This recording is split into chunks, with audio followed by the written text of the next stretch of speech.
Vous asseoir. Bonsoir. Vous allez bien? Que le Seigneur soit béni. Hier, au fait, nous avons partagé ensemble en ces lieux sur la reconnaissance. On a défini l'action de grâce comme étant la reconnaissance. On a fait la différence entre l'action de grâce et la grâce. On a défini l'action de grâce dans l'Ancien Testament et dans le Nouveau Testament.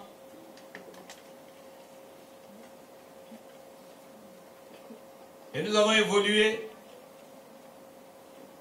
On a essayé de définir notre canevas, notre fil conducteur.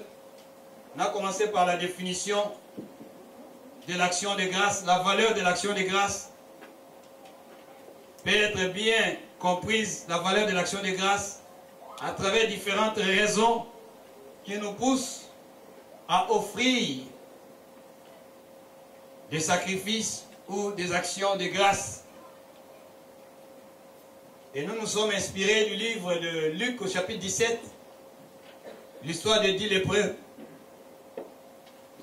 On a vu que parmi ces 10 lépreux, il y a eu juste un seul qui est revenu pour rendre grâce au Seigneur. Et nous nous sommes aussi inspirés du livre des Psaumes, au chapitre 100. Là, on nous dit de rentrer dans ses portes avec des actions de grâce, dans ses parvis avec des louanges, car l'Éternel est bon, sa bonté durera toujours, et sa fidélité de génération en génération. C'était un très très bon message qui nous a fait énormément du bien. Et nous nous sommes dit, nous ne devons pas tout le temps venir dans la présence du Seigneur avec juste nos listes et les courses, en oubliant que normalement, nos prières doivent toujours être accompagnées des actions de grâce. On s'est inspiré du livre de Philippiens au chapitre 4, à partir du verset 6, là où la Bible nous dit de ne pas nous inquiéter, mais de faire connaître à Dieu nos besoins par des prières, des supplications, des actions de grâce. Et il y a eu la suite. Et nous nous sommes dit par rapport à notre canevas, on a vu la définition, on a vu les différentes raisons qui nous poussent à remercier les seigneurs. On a vu d'une manière générale et d'une manière particulière par rapport à l'Église, par rapport à nous qui sommes sauvés. Et nous nous sommes dit, nous parlerons aussi du refus de l'action de grâce et ses conséquences. Et nous parlerons aussi de l'offrande, si le Seigneur le permet, parce qu'on avait défini l'action de grâce comme étant une offrande d'amitié ou un sacrifice d'amitié ou une offrande de paix. Et nous serons obligés de parler aussi de l'offrande. Mais avant de parler de ça, nous voulons revenir encore sur la reconnaissance ou l'action de grâce. Pour toi qui étais là, tu comprends quand je parle de la reconnaissance, tu comprends que nous parlons de l'action de grâce. Et je ne vais pas encore revenir sur la différence qui existe entre l'action de grâce et la grâce. Parce que la Bible nous dit de ne pas du tout oublier. Le Seigneur rappelle à son peuple, le peuple d'Israël, il dit à ce peuple de ne pas oublier ce qu'il avait fait avec eux en Égypte. Que le peuple ne doit pas oublier leur délivrance. Et hier, on a fait allusion à notre délivrance aussi. Mais nous reviendrons sur ça. Parce que ici, nous aimerions définir, si tu peux noter, toi qui notes, l'action de grâce. En fait, la Sainte Seine est aussi synonyme de l'action de grâce. On nous avait enseigné ici, on a mis l'accent sur le repas. de la Sainte Seine. On avait parlé de la Sainte Seine comme étant un repas. Et c'est une réalité. Mais dans les contextes dans lesquels nous nous trouvons, nous voulons aussi parler de la Sainte Seine comme étant l'action des grâces. Quand nous parlons de la Sainte Seine, nous nous inspirons de ce peuple d'Israël qui est resté 400 ans esclave en Égypte. Mais comme le Dieu que nous prions, c'est un Dieu, quand il promet, il réalise. Il avait promis un jour de libérer ce peuple. Et Dieu s'est choisi un homme répondant au nom de Moïse. Il devait envoyer Moïse pour aller libérer ce peuple. Pour toi qui es lecteur de la Bible, c'est dans les livres d'Exode. Quand nous lisons les livres d'Exode, nous voyons effectivement que ce peuple a été esclave pendant 400 ans. Et le Seigneur, son plan, c'est toujours le plan de la délivrance, le plan de la libération. Et le jour où le Seigneur avait jugé bon de libérer ce peuple, il a utilisé Moïse d'aller dire à Pharaon de libérer son peuple. Pharaon s'est entêté jusqu'à la 10e plaie.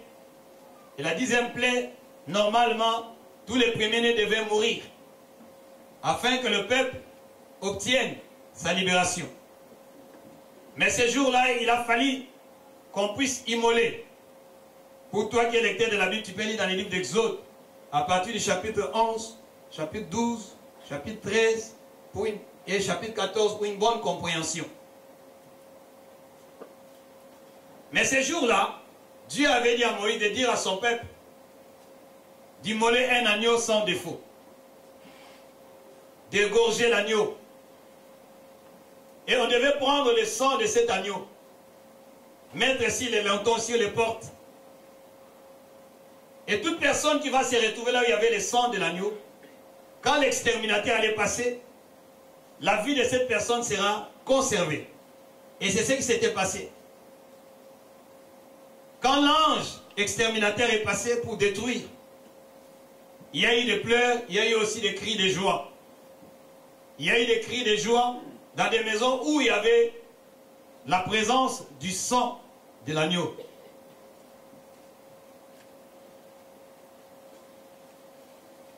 Et à partir de ce moment, il y a eu des morts dans les camps des Égyptiens. Tous les premiers-nés étaient morts. Et Pharaon était dans l'obligation de libérer le peuple d'Israël.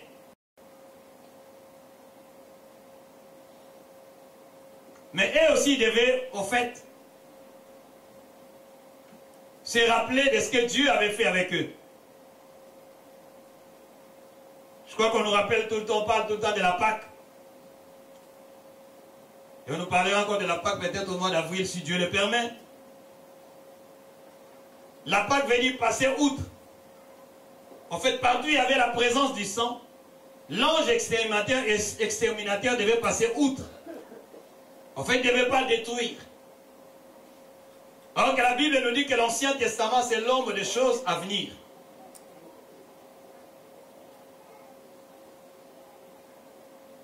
Il y a eu beaucoup de détails par rapport à la libération. Mais nous retenons, en fait, ce que le Seigneur avait fait par rapport à l'agneau. Il devait être immolé. Et le sang qui devait couler. Et ce jour-là, il devait manger l'agneau en entier. Ça explique effectivement la délivrance de ce peuple d'Israël, de l'Égypte. Quand Jésus-Christ est arrivé, et jusqu'à ce jour, et ils continuent à célébrer leur Pâques, ils reconnaissent que n'eût été l'intervention divine, ils seraient toujours restés esclaves. Et au moins ils reconnaissent. Et c'est la culture que nous voulons développer au milieu de nous, ou dans notre vie chrétienne. La culture de la reconnaissance. C'est une culture qui est très très importante. Demain, quand nous parlerons du refus de la reconnaissance, nous mettrons même l'accent sur le manque même de reconnaissance d'un frère vis-à-vis d'un autre. Mais nous devons voir la nature de notre Dieu qui est la reconnaissance. Jésus-Christ arrive. Les Juifs continuent à célébrer leur Pâques. Parce que ces jours-là, quand l'ange exterminateur est passé, et ils étaient préservés de la mort. Mais Christ arrive sur terre. Il est venu pour nous sauver comme on avait partagé hier. Si aujourd'hui, toi et moi, nous sommes dans la paix, nous sommes dans la joie, nous avons l'espérance de la vie éternelle, c'est à cause de l'œuvre que Jésus-Christ a réalisée à la croix de Golgotha. Jésus-Christ est venu, il a accepté. Là, nous allons maintenant dans le livre de 1 Corinthiens, au chapitre 11, à partir du verset 24 jusqu'au verset 26. Et après avoir rendu grâce, les remplit et dit, prenez, mangez. Ceci est mon corps qui est rempli pour vous. Faites ceci en mémoire de moi. De même, après avoir soupé, il prit la coupe et dit, cette coupe est la nouvelle alliance en mon sang. Faites ceci en mémoire de moi, toutes les fois que vous en boirez. Car toutes les fois que vous mangez ce pain et que vous buvez cette coupe, vous annoncez la mort du Seigneur jusqu'à ce qu'il vienne. C'est pourquoi celui qui mangera le pain ou boira la coupe du Seigneur indignement, non, tu peux t'arrêter là. Amen. Amen. En fait, ici, on nous relate un fait qui s'était passé quand Christ était en vie. Parce que Jésus-Christ, il devait être livré entre les mains des méchants. Et la veille de sa trahison, il était avec les disciples. Il était avec ses apôtres. Il a parlé de sa mort. Mais avant qu'il soit livré, il a eu à partager le pain et le vin avec eux. Ce que nous venons de lire, quand il partageait ses pains avec le vin, avant qu'il soit livré, il a rappelé à ses disciples, il dit à ces pains qui représentent son corps devaient être rompus. Le vin qui représente son sang devait couler. Mais il y a un mot qui retient notre attention ici. Parce que souvent, quand nous venons dans nos communautés, nous oublions les B à bas de la Bible. Les bases élémentaires nous aident à demeurer dans la foi. Les bases élémentaires nous aident à aller de l'avant avec le Seigneur. Ça nous permet d'enrichir notre vie chrétienne. Ça nous permet d'enrichir notre manière même de nous présenter devant le Seigneur.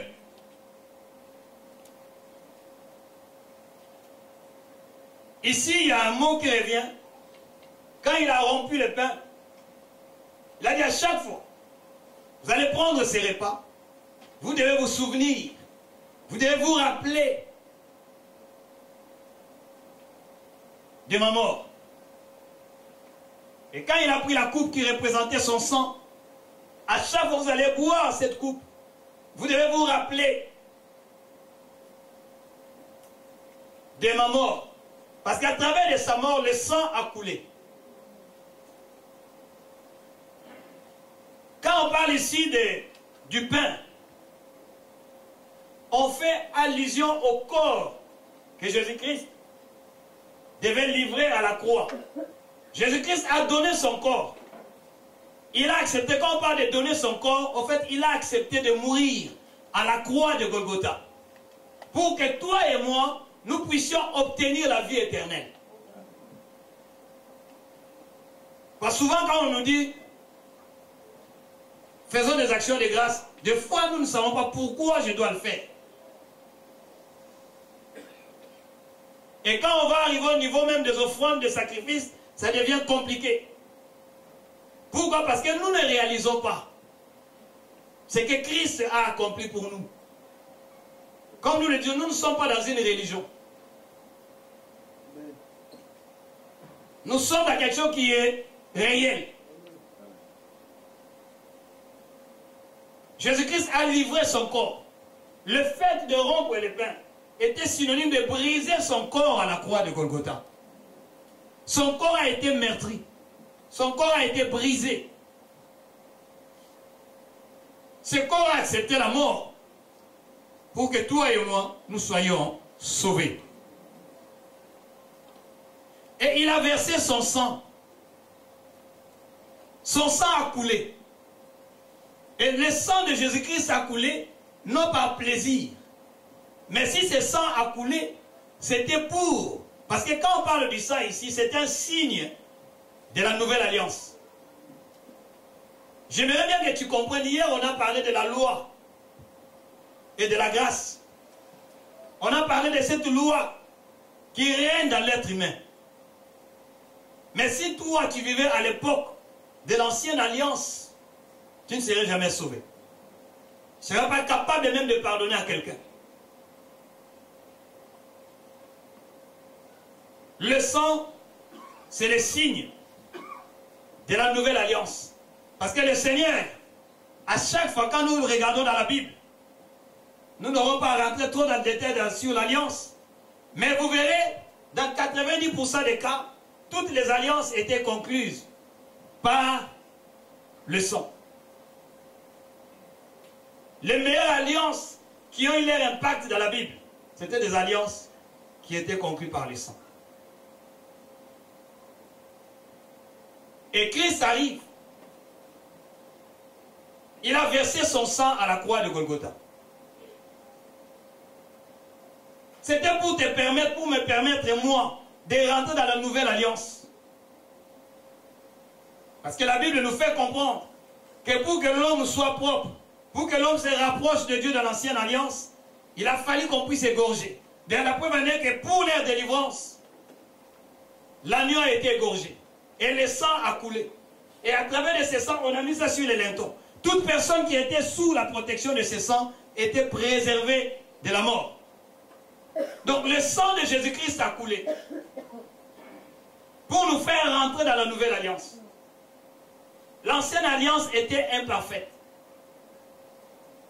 Elle était conclue par le sang des animaux. Aucun animal est impur. Il a fallu qu'un sang immaculé, un sang qui n'est pas corrompu, soit versé. Pour que toi et moi nous soyons sauvés. Pour que toi et moi nous soyons épargnés de l'exterminateur. Il ne faudrait pas que tu te mettes à rendre des actions de grâce sans comprendre le but pour lequel tu es en train de le faire. Quand on nous dit de prier, de remercier le Seigneur, tu dois savoir. Comme on a dit hier par rapport à, d'une manière générale, tout le monde peut le faire par rapport au matériel. Ce n'est pas mauvais. Mais ce qui est plus important est que toi et moi nous puissions comprendre pourquoi nous sommes en train de rendre des actions de grâce au Seigneur. La Bible nous dit dans les livres de Deutéronome 6, 12, on ne va pas lire, Dieu a rappelé à son peuple de ne pas oublier. Le Seigneur a fait des miracles en Égypte. Il a fait plusieurs miracles. Mais le dernier fléau était fatal. Pourquoi? Parce qu'il y a eu des morts. Tous les premiers-nés étaient morts. Quand il n'y a pas de tous les premiers-nés, il y a des gens qui n'étaient pas du tout sous la couverture du sang, de l'agneau. Et ça préfigurait l'œuvre que Jésus-Christ devait accomplir à la croix de Golgotha. Si le sang d'un animal a pu délivrer ce peuple de l'esclavage, à comme la plus forte raison le sang de Jésus-Christ, lui qui était sans péché, lui qui est descendu du ciel. La Bible dit que tout ce qui descend du ciel est pacifique. Tout ce qui descend du ciel est parfait. Et c'est lui qui est descendu du ciel. Pour te sauver, pour me sauver. Et le Seigneur est en train de dire à ses disciples, chaque fois vous allez faire ça, il faut vous souvenir de ce que moi j'ai accompli à la croix. Moi, un roi, je pouvais venir aussi jouir de ma royauté. Mais j'ai mis ma royauté de côté pour venir vous sauver. Donc il faudrait que toi qui es sauvé, moi qui suis sauvé, nous puissions toujours À chaque fois nous ferons la Sainte Seine bien-aimée, que ce ne soit pas juste une cérémonie comme ça. Mais ça doit nous rappeler là où on était esclaves de Satan. On était esclaves du péché. On était même à l'abri. On n'était même pas à l'abri. Mais on était en fait voués à tous les fléaux. Mais Christ est venu. Il a fait en sorte que toi et moi nous soyons maintenant à l'abri des fléaux. Si demain nous faisons la Sainte Seine, tu dois te rappeler. Le fait de se rappeler, ça t'amène à être reconnaissant à l'œuvre que Jésus-Christ avait réalisée pour toi et moi. Même le monde des ténèbres sait que cette œuvre qui a été accomplie à la croix de Golgotha n'est pas négligeable. Ça, nous définissons l'action de grâce, la Sainte Seine comme étant une action de grâce. Il a dit à chaque fois que vous allez faire ça, vous devez vous souvenir.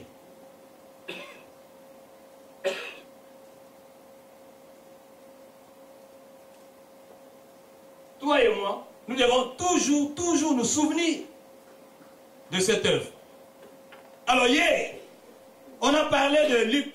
Nous voulons parler de l'impact de rendre grâce. L'impact de rendre grâce. Ou l'impact de la reconnaissance.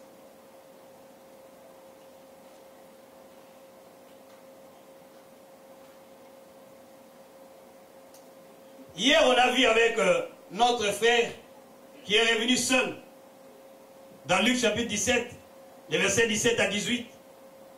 Les 10 lépreux étaient guéris, mais il y a un seul qui est revenu voir le Seigneur pour le remercier. Non seulement le remercier, parce qu'on nous a dit, il s'est agenouillé devant lui. Hier, on a vu 3 dimensions. Nous rentrons dans sa présence avec des actions de grâce. Mais nous arrivons dans les parvis avec les louanges. Et nous rentrons maintenant dans le lieu là où il est avec l'adoration. Lui, non seulement il est venu remercier, non seulement il a loué, parce que quand vous lisez, il y a ces 3 étapes. Il a remercié, il a loué, et puis il a commencé à l'adorer.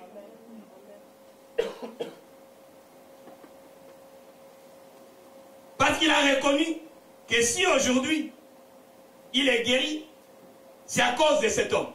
Il s'est mis à l'adorer. Mais le Seigneur a posé la question. Mais ils étaient à 10. Est-ce que les 9 autres n'ont pas été guéris de la lèpre? Pourquoi juste c'est cet étranger qui est revenu? Pour rendre grâce. Et hier, on a donné l'explication. On a vu l'impact de la reconnaissance. C'était quoi pour cet homme? Le Seigneur lui a dit, ta foi t'a sauvé. Cet homme, non seulement il a été guéri physiquement, mais il a reçu aussi la guérison de son âme. Comme on a dit hier, à quoi sert un homme de gagner le monde s'il perd son âme? Parce qu'à l'église, nous avons aussi des gens qui ont reçu la guérison physique. Parce que nous croyons à la guérison physique. Nous croyons au miracle. Mais il y a des gens qui ont reçu le miracle, mais qui ne sont plus parmi nous. Ou qui sont retournés dans le monde. Mais cet homme, par contre, il a reçu le salut de son âme. Comme on a dit hier, à quoi sert un homme de gagner le monde si il perd son âme? Et notre souci, notre prière est que dans tes prières, que tu n'oublies pas l'action de grâce. Jésus-Christ lui-même, ils se sont retrouvés dans le désert, dans un endroit désert, dans le livre de Jean, chapitre 6, ou dans le livre de Matthieu, au chapitre 14. Tu vas comprendre l'impact. Hier, on avait dit, au fait, la reconnaissance nous permet de rentrer dans une relation intime, spéciale avec Dieu. Tu ne restes pas au niveau physique, mais ça te permet maintenant de commencer à développer ton intimité avec Dieu. Nous voyons Jésus-Christ. il était avec une grande foule. Là où il a multiplié les pains, il a multiplié 5 pains, 5 pains et 2 poissons. Mais quand nous lisons les contextes, il y avait une difficulté. Il y avait une grande foule. Ils étaient au moins 5000, sans compter les femmes et les enfants. Comme on avait dit, on essaye de simplifier les actions de grâce. Et Christ a regardé, il a vu qu'il y avait une grande foule. Et les lieux là où ils étaient, c'était un endroit désert. Il a dit, mais non, cette foule est immense. Il faut leur donner à manger. Mais les disciples, avec les yeux humains, ils ont dit, mais Seigneur, il faut renvoyer cette foule. Parce que c'est une foule nombreuse. On ne peut pas nourrir toutes ces personnes. Mais il y a un disciple qui a dit, il y a un garçon ici, un jeune garçon, qui a 5 pains et 2 poissons. Jésus a dit, alors faites-les asseoir. Ramenez-moi les 5 pains et les 2 poissons. Face à une impossibilité. Parce que Jésus-Christ est notre modèle. Amen. Nous devons marcher sur ses pas. Jésus-Christ est notre modèle. Qu'est-ce que Jésus a fait? Dans un premier temps, il y a eu l'impossibilité. Et il demande à ses disciples, est-ce qu'il n'y a pas une autre possibilité? Ce n'est pas possible. Même l'argent qu'on a, si on va chercher des vivres, ça ne va pas suffire à toute cette foule. Doit avoir la foi en Dieu. On avait dit que la foi en Dieu, c'est une confiance qu'on place en lui. Hier, on nous a rappelé les 10 lépreux. Pour les 10 lépreux bien-aimés, quand Christ a dit, allez vous faire voir auprès des sacrificateurs, c'était un risque. Imaginez-vous que ces 10 lépreux se retrouvent devant les sacrificateurs sans être guéris. Quel allait être leur sort? Je crois qu'ils seraient lapidés. Déjà, ils étaient exclus de la société. Parce que tu ne pouvais pas te présenter devant les sacrificateurs si alors il n'y a pas eu la confirmation que tu es guéri de la lèpre. Mais eux, ils ont cru à ce que Jésus leur avait dit. Amen. Ils sont partis. Ils n'étaient pas encore guéris. Mais ils sont partis. En allant, ils ont reçu leur guérison avant même d'arriver devant le sacrificateur. Quelqu'un qui est appelé à rendre grâce à Dieu, comme on avait dit dans Psaume 100, ne doit pas considérer les réalités qui nous entourent. Amen. Mais doit fixer ses regards, comme on avait dit, sur la nature constante de Dieu. Amen. Qu'il est bon et qu'il est fidèle. Amen. Sinon, tu auras du mal à reconnaître l'œuvre que le Seigneur a accomplie pour toi. Et Christ était face à cette impasse.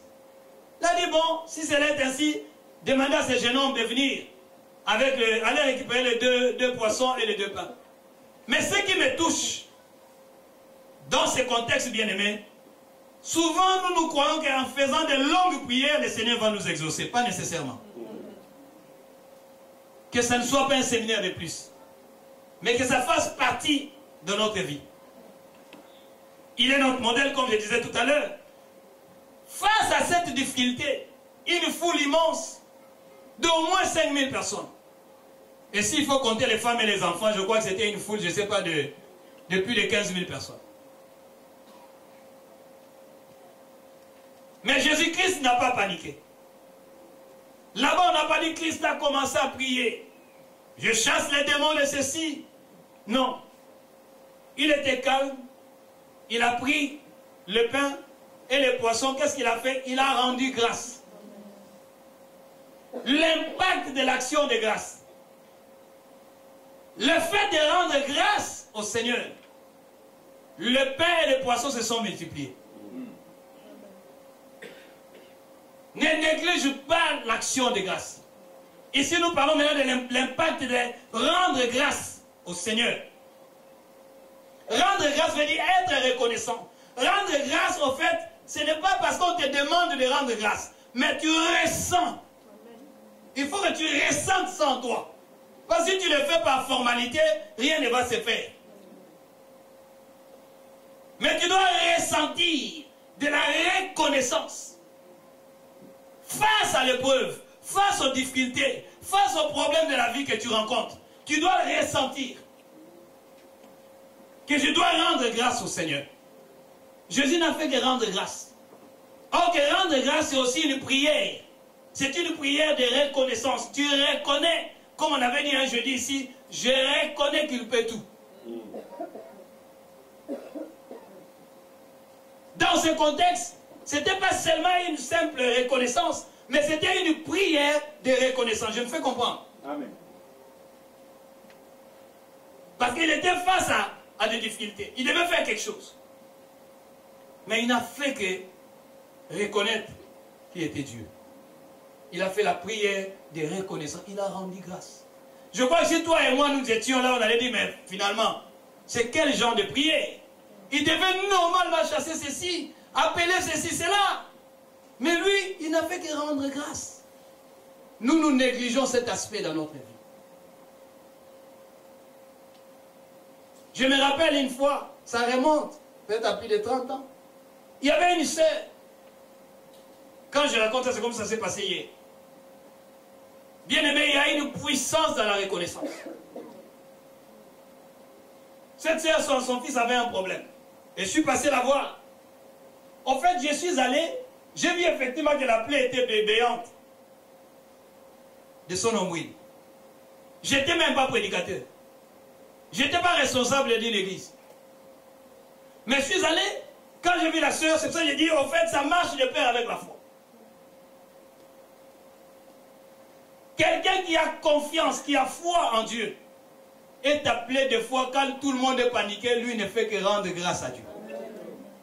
J'arrive, j'ai regardé, la sœur m'a dit, mais c'est pas possible. Moi j'ai un problème. La plaie reste tout béante, ça se cicatrise pas. Cette sœur-là s'appelle Nathalie. J'arrive, je dis, mais toi aussi. Comment tu peux me dire que ça se cicatrise pas? Elle a tendance que je puisse prier pour elle. Ou pour son fils. Je dis, je ne prie pas. Mais pour moi, je vois déjà que la plaie de l'enfant s'est cicatrisée. Je rends grâce à Dieu. Alors la sœur m'a pris pour un méchant. Elle a dit, mais tu devais... Je dis, non. Moi, j'ai béni le Seigneur. Je vois déjà que la plaie s'est cicatrisée. Je suis parti. Mais bien, mais quand je suis parti, en route, je disais, Seigneur, je t'ai engagé dans cette histoire. Je suis parti. Mais je me suis inspiré de ce que le Seigneur avait fait dans le livre de Marc. Quand il avait maudit le figuier.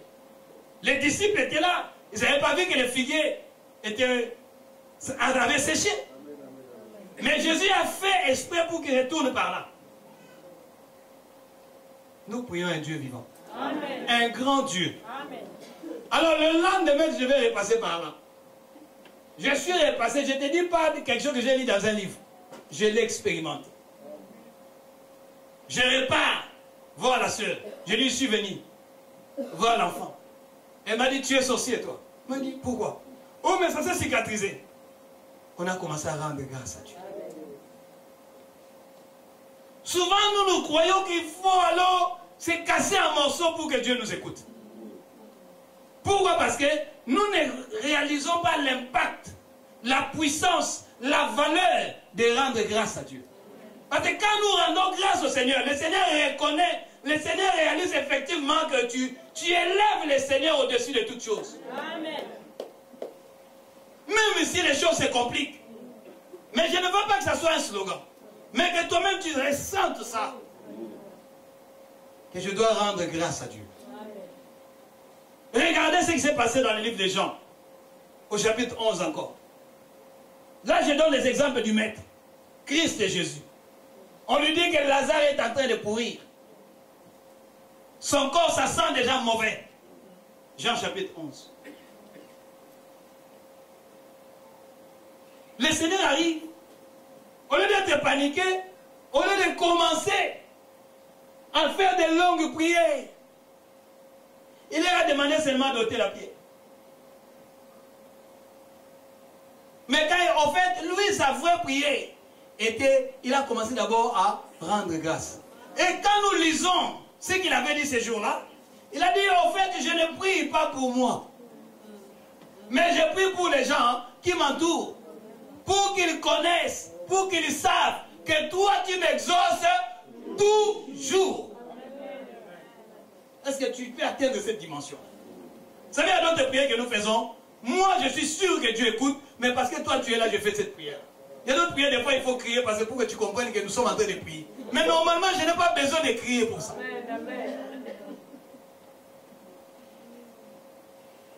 Rendre grâce.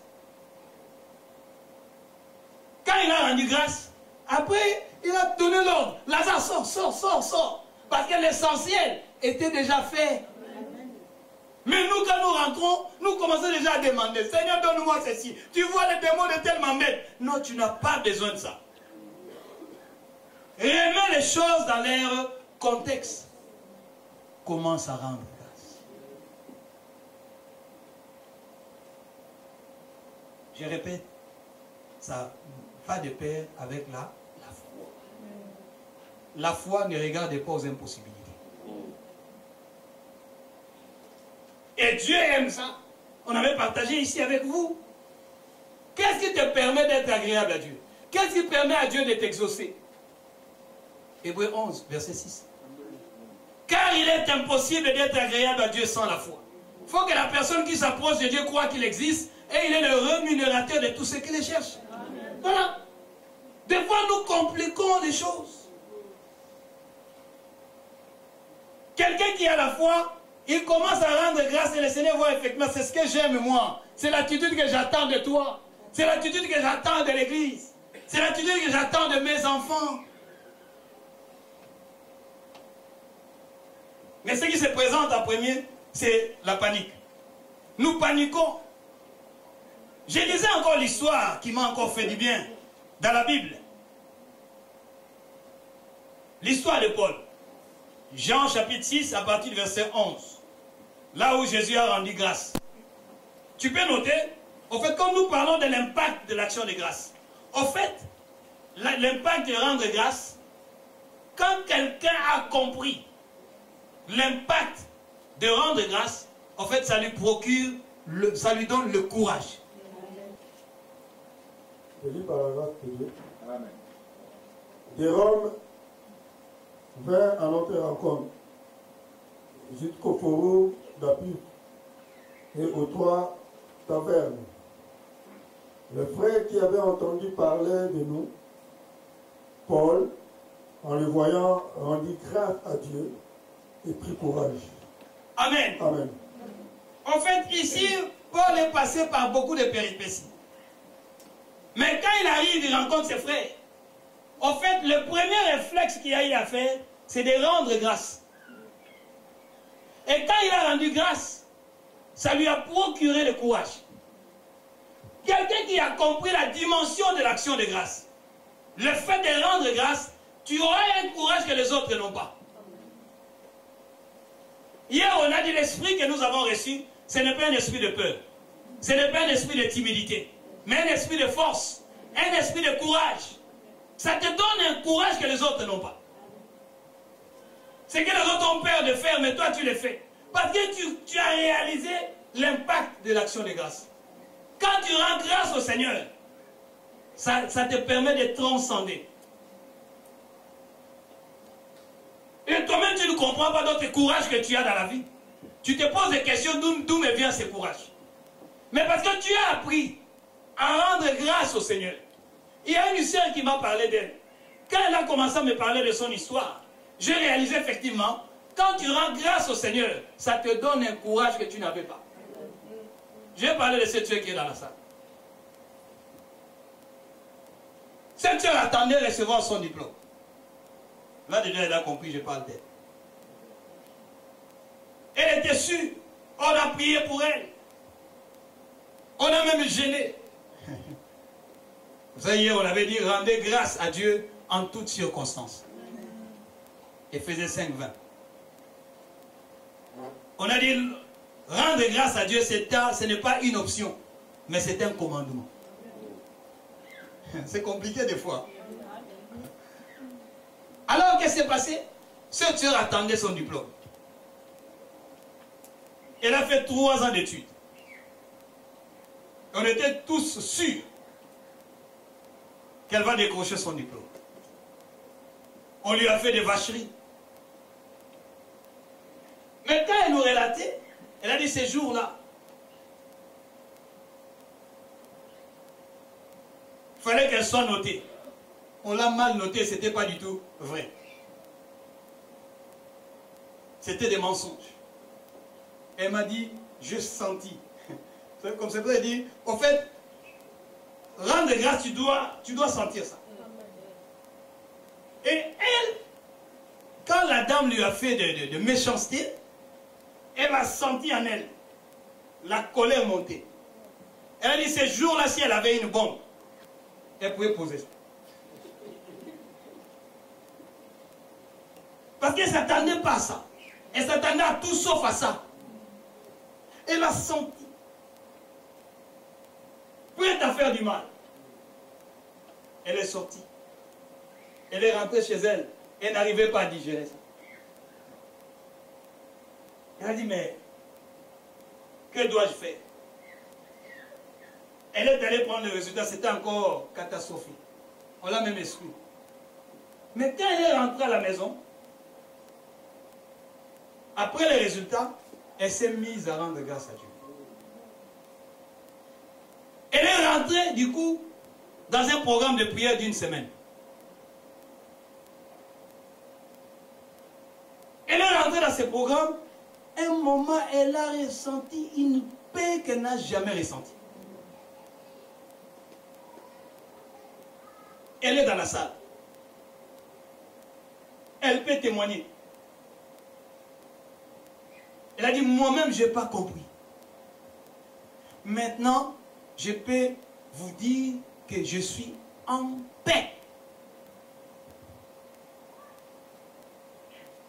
Quand quelqu'un découvre la dimension de rendre grâce à Dieu, quels que soient les problèmes, quelle que soit la nouvelle que tu reçois, mais si tu as les réflexes, j'insiste, si tu ressens l'envie de rendre grâce à Dieu, n'hésite pas. On nous dit que ce n'est pas une option, mais c'est un ordre. Elle a rendu grâce à Dieu. Maintenant, elle me parlait de ça. C'est comme si, moi, que j'ai commencé à avoir pitié d'elle. Mais elle-même, elle m'en parle comme si de rien n'était. Autrefois, quand elle m'avait parlé de ça, waouh, c'était compliqué. Et non seulement elle s'est sentie en paix, mais un moment, elle a senti en elle un courage. Parce qu'elle avait pris elle n'avait même pas pris de bonnes résolutions. Mais elle a senti le courage de reprendre les démarches. Elle est là. Elle m'a dit, d'ailleurs, j'ai repris courage. J'ai envoyé maintenant mes CV. J'ai dit, ah bon?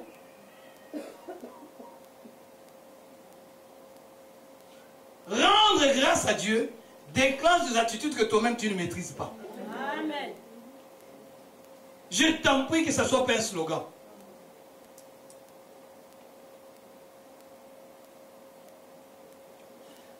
Aujourd'hui, elle est dans la salle, elle est tranquille. Elle n'est plus en colère contre la dame. Je vais encore répéter un exemple que moi-même j'ai expérimenté une fois de plus. On cherchait. Bon, on cherchait. Je dois donner ce témoignage. Parce que la Bible, nous devons la vivre. Quand nous nous sommes mariés, on avait ce problème d'avoir des enfants.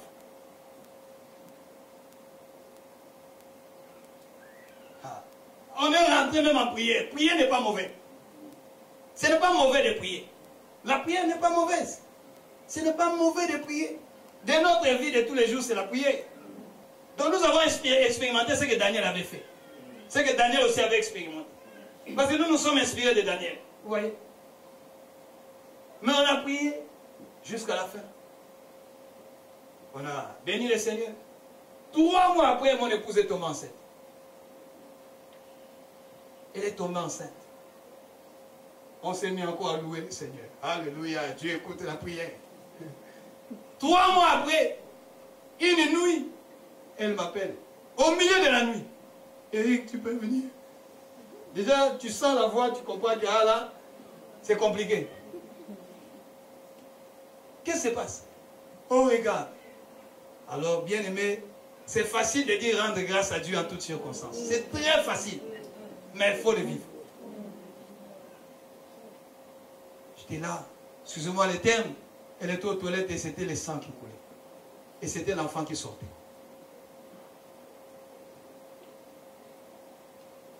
Et j'ai ressenti en moi le premier réflexe. C'est bizarre. Bien aimé, c'est très important. L'action de grâce nous permet de développer notre intimité avec le Seigneur. Amen. Hélène peut témoigner. Le premier réflexe que j'ai eu, je lui ai dit, chérie, on va rendre grâce au Seigneur. Elle m'a regardé. Est-ce que cet homme est en train de comprendre?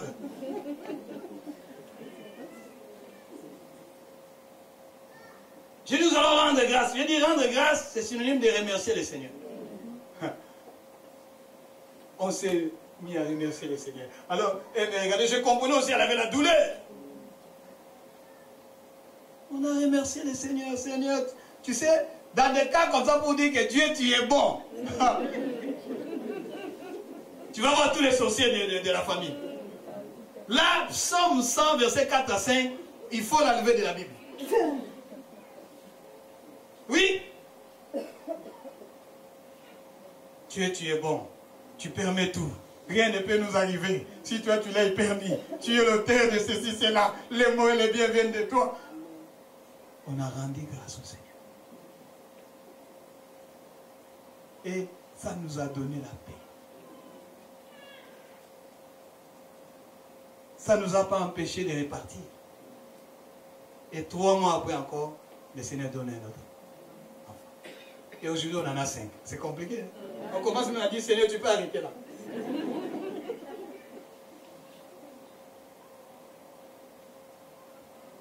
C'est bien d'écouter ça, mais c'est mieux de le pas dire.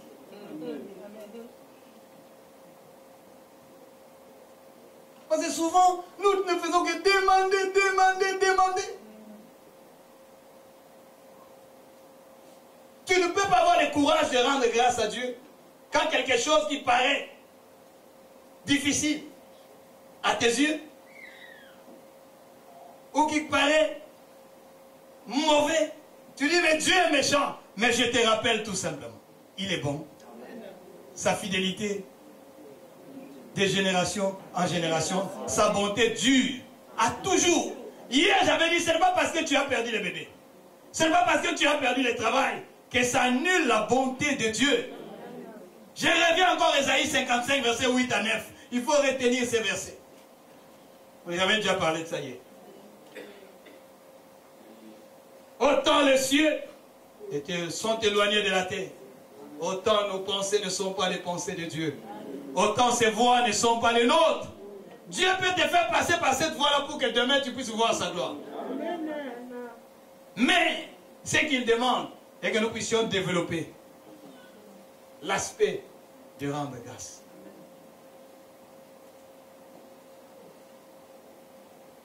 Demain nous parlerons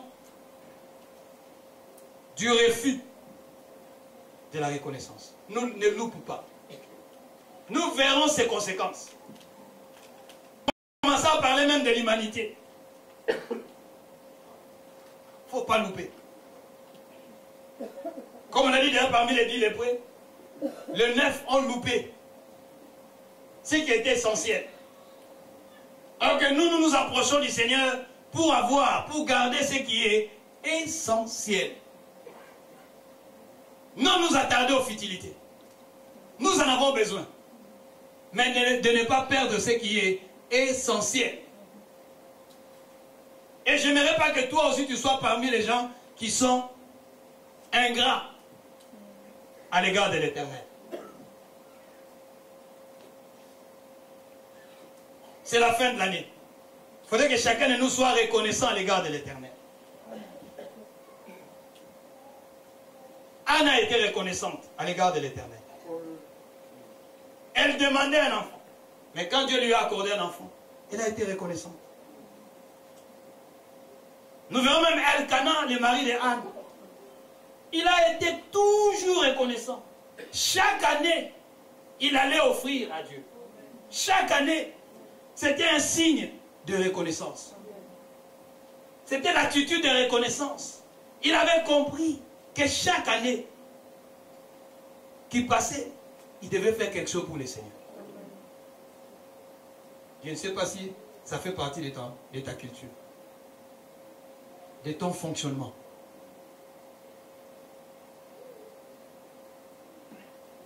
Elkana était reconnaissant.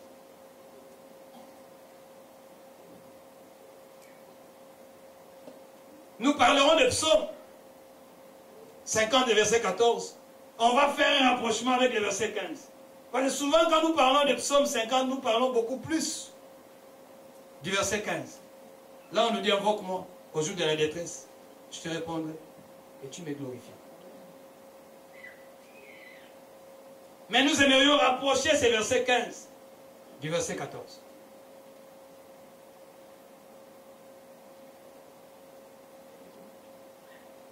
Pour que chacun de nous comprenne que la reconnaissance est quelque chose de très très important aux yeux de Dieu. Avant même de faire de longues prières. Et c'est ce que Christ d'ailleurs a fait. Face à cette multitude, il a d'abord offert la reconnaissance à Dieu. Et après, les miracles ont suivi. Normalement, tu es un faiseur de miracles, comme tu es là. Oui, tu es un instrument de miracles. Mais souvent, ce qui nous fait défaut, parce que nous ne comprenons pas les principes. On croit que les miracles, il faut aller les chercher aux États-Unis. Mais toi, tu es le faiseur de miracles. Tu es assis avec les miracles. Je pourrais développer encore l'histoire de ces 2 pains, de 2 poissons et de 5 pains. Le pain qu'ils avaient, mais le Seigneur l'a multiplié. Tu as quelque chose entre tes mains. Tu as quelque chose, il faut remettre ça au Seigneur. Et il va le multiplier. Ça peut nourrir plusieurs. Tu sais que tu as une bénédiction pour plusieurs. Mais tu minimises souvent les 2 pains, les 2 poissons et les 5 pains que tu as. Parce que tu négliges le principe.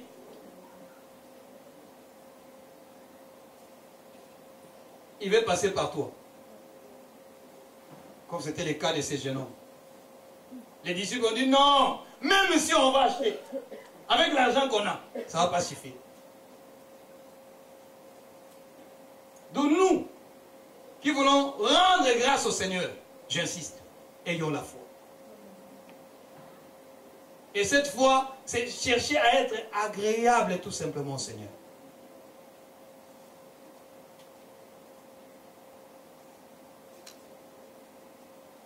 Ne loupe pas, nous parlerons de l'ingratitude. Nous allons nous lever ici.